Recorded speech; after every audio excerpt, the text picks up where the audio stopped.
हमारे पास एक बहुत अच्छी एग्जांपल है। जैसे कि लेट्स सपोज आप कोई चीज़ ड्रॉप करते हो एयर में अपने हाथ से।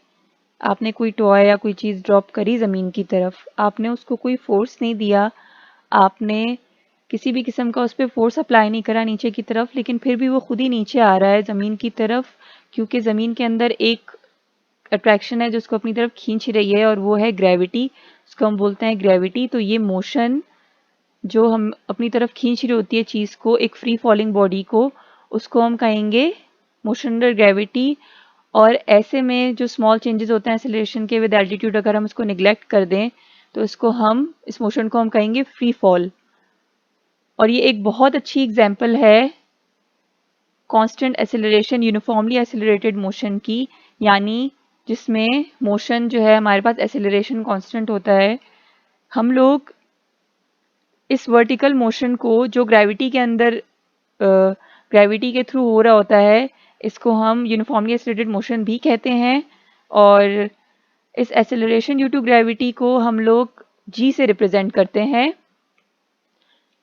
जैसे नॉर्मल एक्सेलरेशन को हम ए से रिप्रेजेंट करते हैं, लेकिन जहाँ पे ग्रेविटी इन्वॉल्व हो जाती है वहाँ पे हम एक्सेलरेशन को जी से रिप्रेजेंट करते हैं। इसका यूनिट सेम होता है और इसकी वैल्यूज़ भी सेम होती है, लेकिन हमने पीछे जो इक्वेशंस पढ़ी थी, 3 इंपॉर्टेंट इक्वेशंस, उसमें हमारे पास जहाँ जहाँ एक्सेलरेशन गिवन था उसको हम लोग ए के जगह जी लिखेंगे, क्योंकि अगर आगे किसी न्यूमेरिकल या डेरिवेशन में हम लोग ग्रेविटी की बात करेंगे तो हम उसमें वो इक्वेशंस यूज़ नहीं करेंगे, बल्कि ये 3 इक्वेशंस यूज़ करेंगे जिसमें हम लोग ए की जगह जी यूज़ कर रहे हैं।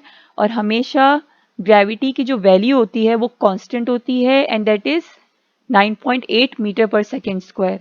और क्योंकि फ्री फॉलिंग मोशन अगर नीचे ज़मीन की तरफ होगी तो वो पॉजिटिव होगी, यानी एक्सेलरेशन होगी। अगर बिल्कुल इसी तरह ये अगर मूवमेंट नीचे से ऊपर की तरफ हो रही होगी और मोशन अंडर जो ग्रेविटी होगी वो इसमें इन्वॉल्व होगी, तो हम लोग इसको माइनस साइन से इंडिकेट करेंगे। ऑटोमेटिकली वो डेसेलरेशन या रिटार्डेशन कहलाएगी, या नेगेटिव एक्सेलरेशन कहलाएगी। 9.8 मीटर पर सेकेंड स्क्वायर जी हमारे पास हो जाएगा। Such type of vertical motion under the action of gravity is good example of uniformly accelerated motion. It is denoted by g. हमारे पास एक एग्जाम्पल है इस चीज से रिलेटेड।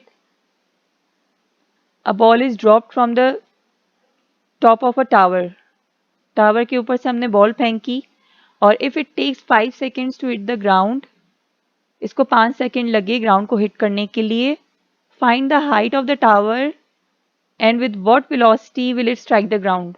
हमें हाइट मालूम करनी है टावर की। एक्सेलरेशन पॉजिटिव है इसका जी, क्योंकि ऊपर से नीचे की तरफ जा रहा है, फ्री फॉल मोशन है, तो ऑटोमेटिकली इसकी वैल्यू हो जाएगी 9.8 मीटर पर सेकेंड स्क्वायर। हमें हाइट मालूम करनी है यानी डिस्टेंस s, और टाइम हमारे पास गिवन है 5 सेकेंड्स। तो इसमें हम लोग फॉर्मूला यूज करेंगे s is equals to V I T plus half G T square. Values put करके हम लोग निकाल लेंगे distance, that is 122.5 metres.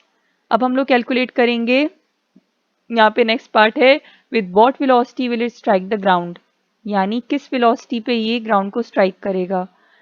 Late F V F be the velocity of the ball with which it strikes the ground. हम equation put करेंगे V F is equals to V I plus G T, और उसमें सारी values put कर लेंगे। हमारे पास V F आ जाएगा 49 metre पर सेकेंड। नेक्स्ट एग्जाम्पल है हमारे पास, a ball is thrown vertically upward with a velocity of 98 metre पर सेकेंड। अपवर्ड बॉडी बॉल जा रही है, इसका मतलब है ये नेगेटिव साइन इंडिकेट करेगा, यानी हमारे पास जो एक्सेलरेशन है वो नेगेटिव है automatically. How high does the ball rises, ball कितनी ऊपर तक जाएगी, यानी हम इसकी हाइट डिस्टेंस कैलकुलेट करेंगे। How long does it take to reach its highest point, इसको कितना टाइम लगेगा हाईएस्ट पॉइंट तक पहुंचने के लिए, यानी टाइम टी मालूम करेंगे। How long does the ball remain in the air? How long does the ball remain in the air, and with what speed does the ball return to the ground? यानी ball कितनी देर तक air में रहेगा, time T, और V F यानी final velocity of the ball जब वो ground को हिट कर रही होगी तो वो क्या होगी। तो पहले हम स्टडी करेंगे case A. At the highest point the velocity of the ball is 0. If h is the distance covered by the ball, then its value can be obtained by applying the equation vf square is equals to vi square plus 2as. यानी highest point पे इसकी जो final velocity होती है ball की वो 0 होगी। Highest point पे 0 होती है तो इसलिए हम लोग vf को 0 ले लेंगे और vi 93 इसमें गिवन है। ऑटोमेटिकली क्योंकि बॉल नीचे से ऊपर जा रही है तो हमारे पास ग्रेविटी क्या हो जाएगी -g यानी -9.8 मीटर पर सेकेंड स्क्वायर। और हाइट हम कैलकुलेट करेंगे इस फॉर्मूला से, इसमें हम वैल्यू पुट करेंगे। Acceleration in this case is taken to be negative because the initial velocity is directed upward. Now applying the equation we get this and by putting the values we got the answer height is equals to 490 metres जब ball नीचे से ऊपर जा रही थी तो हमारे पास आ गया 490 मीटर्स। अब केस बी में क्या है, if T is the time taken by the ball to reach the highest point its value is obtained by the equation. अब इसमें हम लोग यूज़ करेंगे टाइम कैलकुलेट करने के लिए V F is equals to V I plus A T. तो वो पॉइंट जिसमें बॉल ऊपर की तरफ जा रहा था क्योंकि वी एफ 0 है तो हम लोग वैल्यूज़ पुट करके टी कैलकुलेट कर लेंगे और हमारे पास टी आ जाएगा 10 seconds.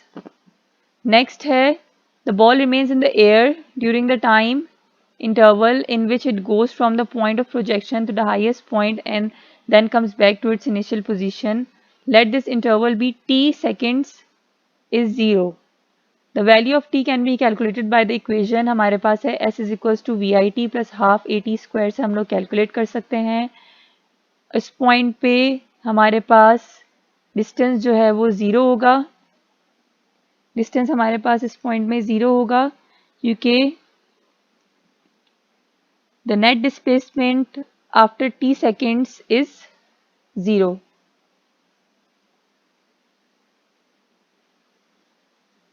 Here initial velocity is 98 metre पर सेकेंड। हमारे पास एक्सेलरेशन है -9.8 मीटर पर सेकेंड। डिस्प्लेसमेंट हमारे पास 0 है क्योंकि हमारे पास नेट डिस्प्लेसमेंट हमारे पास 0 होगा क्योंकि बॉल नीचे से ऊपर गई। ऊपर ये कह रहे हैं the ball remains in the air so हमारे पास नेट डिस्प्लेसमेंट क्या हो जाएगा 0 क्योंकि जब ऊपर गई और ऊपर से वापस नीचे आई है तो automatically the net displacement will be 0।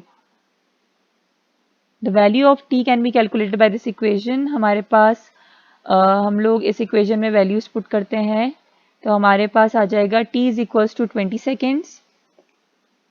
We have seen in case b that the time taken by the ball to reach its highest point is 10 seconds। ठीक है, तो वो टाइम जब बॉल को ऊपर जाने में लगा था वो था 10 सेकेंड्स और सेम वही टाइम हम लोग को वापस नीचे जाने में कितना लगा तो हम टोटल से उसको माइनस कर देंगे यानी टोटल 20 से हम टाइम t को माइनस कर देंगे तो हमारे पास आ जाएंगे 10 seconds value. Thus we see that the time of upward motion is the same as that of downward motion। यानी हम लोग के पास केस बी में टाइम आया था 10 सेकेंड्स, केस सी में हमारे पास टाइम आया है 20 सेकेंड्स।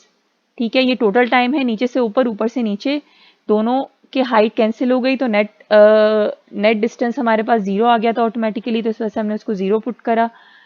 अब हम लोग इसमें से वो टाइम कैलकुलेट करेंगे जो ऊपर से नीचे आते में लगा तो हम टोटल में से टी को माइनस कर देंगे प्रीवियस टी को, नीचे से ऊपर जाने वाले टी को, तो हमारे पास आ गया टी 10 सेकेंड्स। तो इससे ये पता चलता है कि जाने में भी 10 सेकेंड लगा ऊपर से नीचे आने में भी उसको 10 सेकेंड्स ही लगे। अब हम नेक्स्ट केस देखते हैं D. When the ball returns to the ground its net displacement is 0 and the velocity with which it returns to the ground can be calculated by the equation। जब ball नीचे से ऊपर गई ऊपर से नीचे आई तो ऑटोमेटिकली इसका जो है हाइट का नेट डिस्प्लेसमेंट हमारे पास 0 आएगा। इसकी फाइनल वेलोसिटी क्या होगी ये हम कैलकुलेट करेंगे और एक्सेलरेशन हमारे पास -9.8 है, इनिशियल वेलोसिटी हमारे पास 98 है।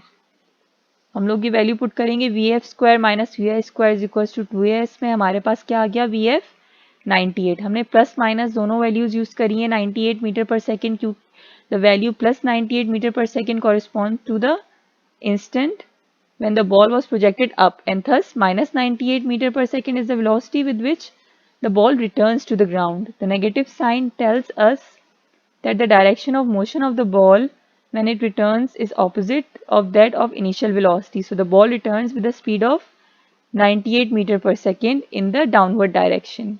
ऊपर जाते हुए प्लस 98 मीटर पर सेकेंड और नीचे आते हुए माइनस 98 मीटर पर सेकेंड इसकी वेलोसिटी थी, जिसकी वजह से हम लोग इसको प्लस माइनस से इंडिकेट कर रहे हैं, नीचे से ऊपर, ऊपर से नीचे। हमारे पास अब नेक्स्ट टॉपिक आ गया है law of motion. Isaac Newton studied motion of bodies and formulated the following law of motion में हमारे पास पहली लॉ है जो न्यूटन ने फॉर्मुलेट करी थी, वो है Newton's first law of motion. According to Newton's first law of motion, a body remains at rest or continues to move with uniform velocity unless acted upon by an unbalanced force. इसमें दो बातें बताई गई हैं। एक ये है कि एक बॉडी वो रेस्ट की पोजीशन में है और वो रहेगी जब तक उसको कोई और एक्सटर्नल फोर्स उसको वहाँ से मूव नहीं कर देती, वो मूव नहीं होगी। बिल्कुल उसी तरह एक बॉडी अगर मोशन में है तो वो कंटिन्यूस उसी स्टेट में रहेगी और मूव करती रहेगी अनलेस कोई भी अनबैलेंस्ड या एक्सटर्नल फोर्स उसको या कोई भी अनबैलेंस्ड फोर्स उसको रोकती नहीं है या उसको चेंज नहीं करती। तो ये दो पॉइंट हैं जो इस डेफिनेशन के थ्रू हमें पता चल रही है। जो सेकंड पार्ट है वो हमें बताता है, क्वालिटेटिव डेफिनेशन दे रहा है फोर्स की, नेट फोर्स की, यानी फोर्स रिस्पॉन्सिबल होता है अगर उसको बॉडी पे अप्लाई किया जाए उसको चेंज करने का, उसको उसके रेस्ट या यूनिफॉर्म स्टेट से उसको हिलाने का या उसकी मोशन को चेंज करने का, जिसकी वजह से बॉडी में एक्सेलरेशन प्रोड्यूस होती है। इस लॉ को लॉ ऑफ इनर्शिया भी कहते हैं क्योंकि ये एक बहुत ही इंपॉर्टेंट प्रॉपर्टी को इंडिकेट करता है, एंड दैट इज इनर्शिया। और इनर्शिया वो प्रॉपर्टी होती है मैटर की जिससे वो अपनी रेस्ट या मोशन वाली पोजीशन में रहता है। लेट्स सपोज एक एग्जांपल है, जैसे कि दो बॉडीज़ हैं, एक का मास बहुत ज़्यादा है, एक का मास थोड़ा कम है, ठीक है। दोनों सेम वेलोसिटीज से मूव कर रहे हैं। जिसका मास ज़्यादा है उसको रोकना मुश्किल होगा बजाय कि उससे जिसका मास कम है। क्यों? क्योंकि जो बॉडी हैवी है उसमें इनर्शिया ज़्यादा है और जिसमें इनर्शिया कम है उसको कम फोर्स अप्लाई करनी पड़ेगी रोकने के लिए। तो mass of body is a direct measure of its inertia, यानी जो मास ऑफ बॉडी है वो डायरेक्टली रिलेट करती है इनर्शिया से। सेकेंड लॉ हमारे पास है Newton second law of motion. Newton second law of motion क्या है?